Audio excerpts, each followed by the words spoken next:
Hello and welcome to Monday's homework check. So last Friday I asked you to continue with the measurement conversion problems and have a go at 4, 5 and 6. So let's have a look at the answers. So question number 4, a supermarket sells packs of 6 cans of lemonade. Each can contains 330 millilitres of lemonade. How many litres of lemonade are there in a pack of 6 cans?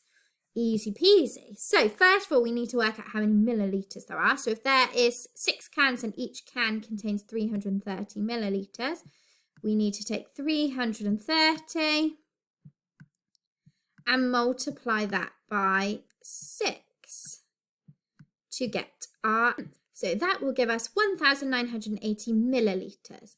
Now, the question's actually asking how many litres of lemonade are there.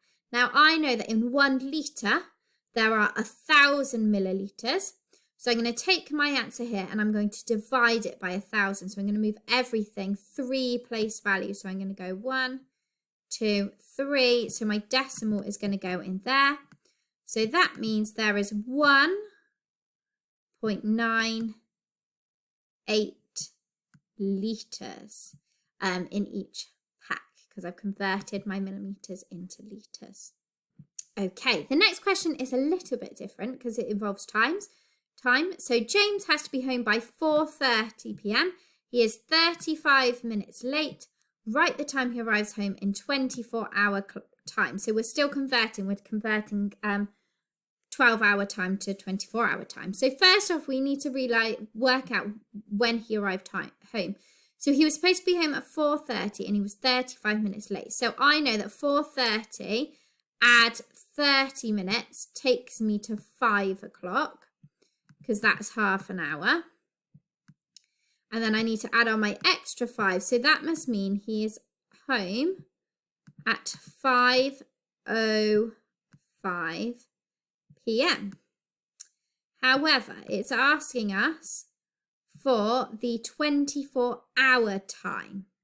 Now, I know that when you convert 12-hour time to 24-hour time, you add 12 to your hour. So 5 add 12 gives me 17. So that must mean it was 17:05 when he arrived home. If you're not sure about converting to 24-hour time, and that's something you need to practice, maybe jot that down somewhere because you need to give that a little bit of practice because you need to be able to do that really. Okay, and then question number 6. This thermometer shows temperatures in 2 different ways. So you've got degrees Celsius up here, your degrees Fahrenheit here. Then it says work out what 25 degrees Celsius is in Fahrenheit. This is a bit like our scale conversion that we looked at before half term. So we've got the degrees Celsius up this side and Fahrenheit up this side. So we need to work out 25 degrees Celsius in Fahrenheit. So first of all, we've got 20 here and 30. So it's going up in tens. So I know that 25 is going to sit exactly here in the middle. Don't worry about my wobbly line. And so if this side is going up in 10, I need to work out what this side of the thermometer is going up in. So it goes from 14 to 32 to 50. So we are adding 18 each time on this scale. So it's going up in 18s on this side. So then all I need to do is I know that 25 is between 20 and 30 on this side. So the same temperature in Fahrenheit is going to be here. So it's going to be between 68 and 86. And it's going to be exactly halfway. Now, if from 68 to 86 is plus 18, then from 68 to exactly the middle is going to be half of that.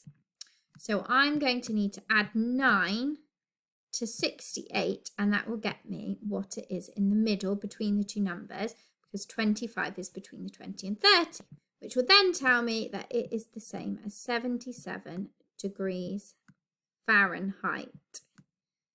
So that is all you needed to do for that question.